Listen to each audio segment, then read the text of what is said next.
I've been getting a ton of questions from people who are thinking about moving here or in the process of moving here to San Antonio, and chances are good that you might have some of the same ones. So today I'm going to go through the top 6 most frequently asked questions about moving to and living in San Antonio. So stay tuned. Hey there, it's Denise Ross, Realtor with Keller Williams City View here in San Antonio, Texas. What is really interesting is talking with people who are relocating here to San Antonio and really not familiar with the area at all. And a lot of them ask the same questions. You might have some of the same questions, so be sure to watch to the end to catch all 6. If you have questions that I don't get into today, please leave them in the comments below or reach out. I would love to hear from you. The number one question I get asked from everyone is about safety. Where is a safe neighborhood? Denise, is that area safe? Is this area safe? Where is the safest place to live? I was trying to look up some articles to reference when I was researching for this week, and I came across one article from Frommer's that said that violent crime occurs less in San Antonio than in other major U.S. cities. And then I looked at an article by U.S. News and World Report that said the opposite. And the more I researched, the more conflicting information I found. And so then I started researching the data and why it was so confusing and where it came from when they compiled it, and found something that said most crime comparison data is incomplete and inaccurate because crime data is reported by individual law enforcement agencies and instead of cities and towns. And most cities, even small ones, have multiple law enforcement agencies responsible for the crime in that area. So this makes comparing cities and crime data very difficult. The other difficulty is that some comparison list of safest cities, most dangerous cities, include all cities that are over, say, 300,000 in population, which is not really an apples to apples comparison when you're comparing a city like the size of San Antonio that's over 1.5 million population. San Antonio is the 7th largest city in the United States, and the crime rate here is similar to what you would see in other cities of similar size.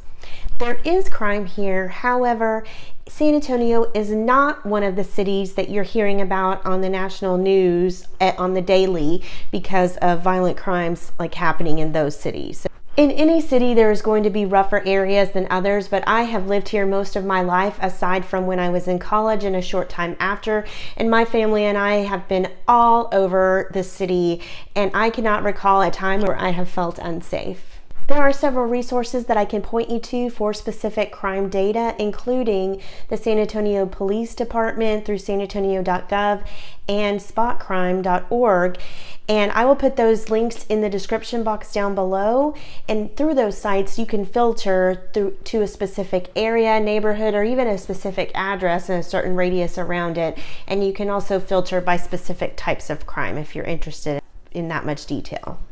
Another question I get asked frequently is about traffic. What is the commute like in this area? What is my commute going to be to the medical center? How long will it take me to get to Fort Sam? How far is the drive to here? Traffic here in San Antonio is increasing, and there is various highway construction going on trying to get the highway system caught up to the population. But depending upon where you're moving from, you may not see traffic here as being very bad. Traffic here in San Antonio is not like it is in LA. It is not like it is in Houston. Traffic is almost always moving and limited to rush hour times, and almost never at a complete standstill. Rush hour traffic generally lasts for a couple hours in the morning and a couple hours in the evening. Here is a time-lapse video that I took recently when I had to go somewhere during morning rush hour. I was leaving from North 281, 1604 area and traveled south on 281, on 410, and on I-10, 3 major highways. And overall, it took me about 30 minutes to get there, so really not much longer than it would have taken me had there not been any traffic at all. And you can see that traffic was really moving here almost the entire time. There was only one time where it was very brief also where I really slowed down. An app I use frequently for navigation and traffic information is called Waze, and it is fantastic. It will give you the best route taking into consideration construction and traffic, and sometimes I even use it when I know where I'm going and I don't need directions, just to figure out the ways to avoid traffic and construction. So you can set a time in the future to plan, it'll tell you what time you need to leave in order to get to a location. I just learned this week that you can also change your starting point to something other than your current location. So if you're in your current city and you want to see how far your commute is from an area of town that you are thinking about looking at a house in, you want to see how far that's going to be to where you're going to be working here, you can change the start point in Waze, and it'll tell you about how long your commute is if you set it in the morning or in the evening. So this would be something that you could check easily to help narrow down what areas of town you're looking in if commute is a factor for you. Another common question I get is about weather. How hot does it get here? Is it really hot there, Denise? Isn't it humid? Do I need to worry about hurricanes? Does it flood? All kinds of questions about weather. This question is also going to be relative depending upon where you are coming from. So yes, it does get very hot here in the summer, but depending upon where you're coming from, you may not be used to every place having air conditioning. Every place has air conditioning here, so we are prepared when it gets very hot. We do frequently have triple-digit weather, and it is humid here. The average relative humidity is somewhere between 60 and 70% year-round, but compared to Houston's 90% humidity, San Antonio is not really that bad. We do have all 4 seasons here, sometimes all 4 of them in a really short time, like all in the same day, and some may last longer than others. There's a meme going around talking about the various seasons, and it talked about summer 1, summer 2, pollen season, and so on. But seriously, San Antonio does typically have very mild winters. In 2021, we had a really weird winter where we had a substantial for San Antonio and South Texas, amount of snow and ice. But that was something that had not happened in like 35 years. So it's kind of a once a generation type event, and hopefully it'll be that long before we have it again.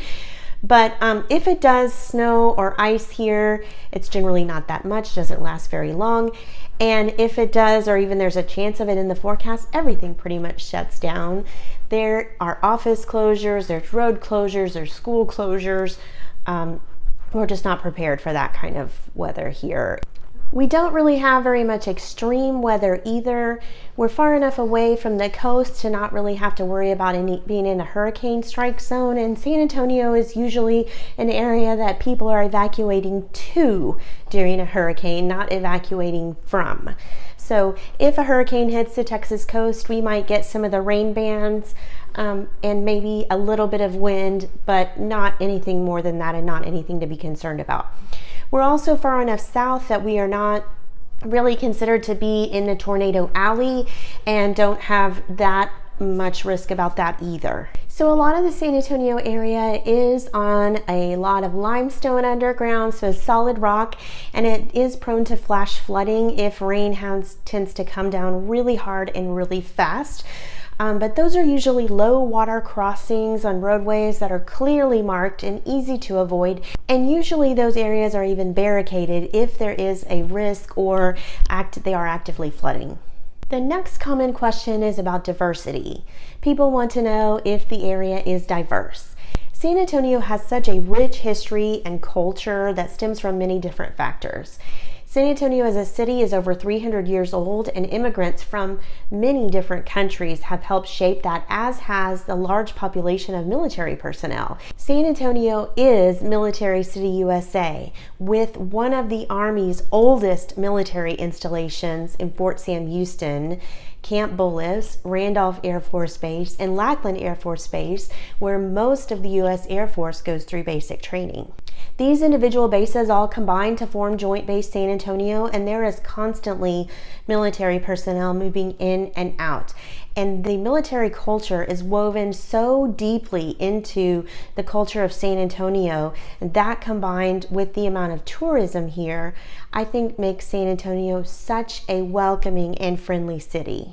Tourism makes up a good chunk of the economy here, and with a steady stream of visitors and a large population of military personnel, San Antonians are very genuine and friendly people. I think for the most part, people really just want to know if they're going to be accepted. I think that you will find that San Antonians are some of the best neighbors and the most friendly and welcoming people that you will find anywhere. Another question I get asked frequently is about property taxes.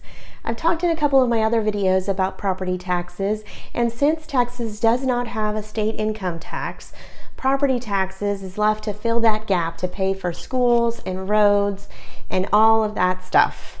So on average, property tax rates in San Antonio are anywhere from 2.3 to 2.7% of your property value, depending upon whether you're in the city of San Antonio or another municipality, or none at all, or if you're just in the county or what school district you're in, and so on. Homes in the same price point in different areas could have different tax rates associated with it just based on the different jurisdictions taxing it. This could have an effect on your mortgage payment and could mean a difference of hundreds of dollars a month between the two homes just based on the taxes. So that's definitely something to be aware of and something to keep in mind when you're looking at homes. Fortunately, San Antonio is still really affordable when compared to other areas of the United States and other areas of Texas. Another question I get asked frequently is about animals, insects, and wildlife. You probably are going to encounter some of these, but it's not like you're at Animal Kingdom or anything like that. As far as insects, there are mosquitoes, especially in the warmer months after a rain. You can reduce the risk of having mosquitoes in your yard by keeping your yard mowed, by dumping out any buckets of water or any place that water might have collected or be stagnant. You might also have an occasional wasp nest or something, and if you live in a new construction community, you might have some insects at first, such as scorpions, which aren't poisonous, by the way.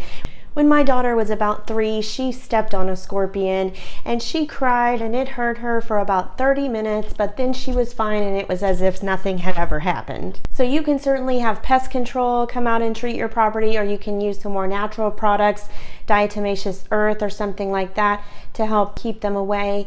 And I can honestly say that I haven't had a single scorpion in my house or even seen one in at least 8 or 9 years. The thing you really want to keep an eye out for is fire ants. And if you have not experienced a fire ant bite, I really hope you don't have to. They burn, and I guess that's where the name fire ant comes from. When it rains, they really seem to be driven out of the ground, and they can just pop up from one day to the next.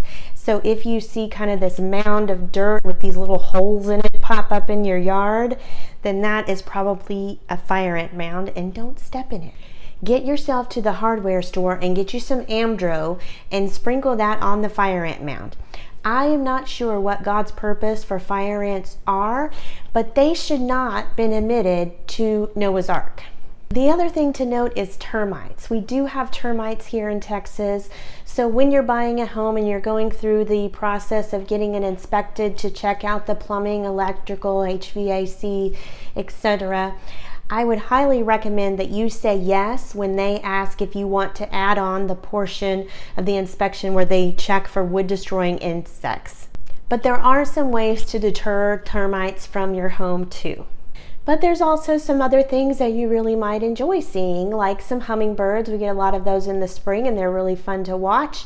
Also, I've talked in some of my other videos about some neighborhoods, tend to be some with the larger lots in the more suburban areas that tend to have a lot of deer in the neighborhood.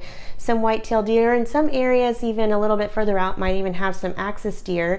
And those are really neat to see in your yard, although you do need to be strategic with your landscape planting, and because they do have a tendency to sometimes eat some certain plants more than others.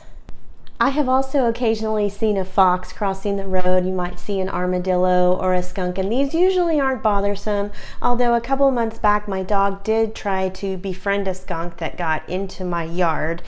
And that was not a fun situation to try to remedy. But for the most part, these usually are not an issue. So if you still have questions about what it's like to move to or live here in the San Antonio area, feel free to comment below, or better yet, call, text, email, or even schedule a Zoom call with me. I would love to hear from you. If you liked this video, you will want to check out this one next. Thanks so much for watching.